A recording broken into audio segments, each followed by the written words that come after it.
Okay Fabia, मैं चलता हूँ, फिर शाम को मुलाकात होगी। अलमीर, अब वो मुझे तुम्हें एक बात बतानी थी। क्या हुआ? अब्बू ने घर की जिम्मेदारियां अब मुझे सौंप दी हैं। मतलब अब घर का सारा निजाम तुम संभालोगी? हाँ तो घर के सारे खर्चे, मासी को देखना, घर में क्या बनेगा क्या नहीं, हर चीज मेरे हिसाब से होगी। पर ये मुमकिन नहीं है फबीहा। मतलब जैन की जिम्मेदारी भी हमारे ऊपर है, ये कैसे मैनेज होगा? मैं कर लूंगी मैनेज। और वैसे भी जब अब्बू ने इतना भरोसा करके जिम्मेदारियां मुझे दी हैं तो उनको डिसअपॉइंट तो नहीं कर सकती ना।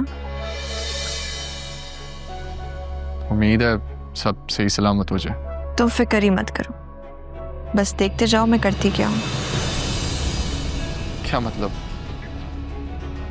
मतलब ये कि तुम्हें देर हो रही है ना, चलो बुटीक जाओ।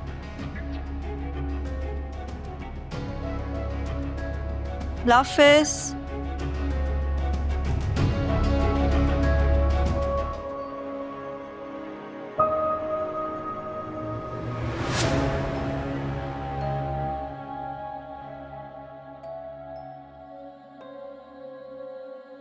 किसी के कमरे में आने से पहले उससे इजाजत लेते हैं, नॉक करके आते हैं दरवाजा।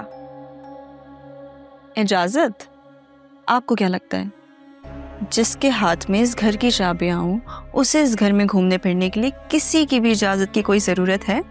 तुम भूल रही हो फबिया कि मैं इस घर की बड़ी बहू और तुम छोटी। लेकिन अब मैं हैसियत में बड़ी हूं।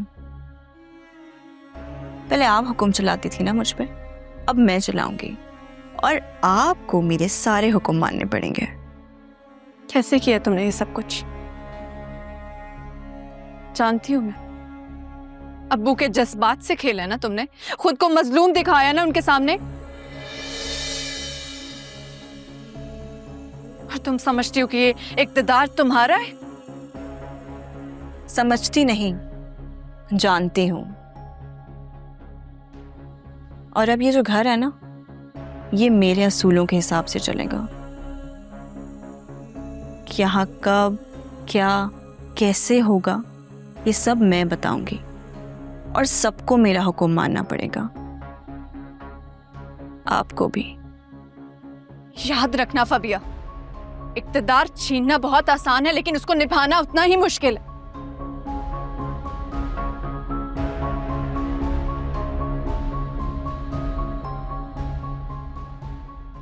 आप शायद भूल रही हैं महक भाभी, मैं वो लड़की हूं जो कांटों पे चल के भी अपना रास्ता बना सकती है। मुझे इस घर में रोकने वाला ना पहले भी कोई नहीं था और अब तो वैसे भी कोई नहीं है। आप अपने बारे में सोचें, ख्याल रखें अपना।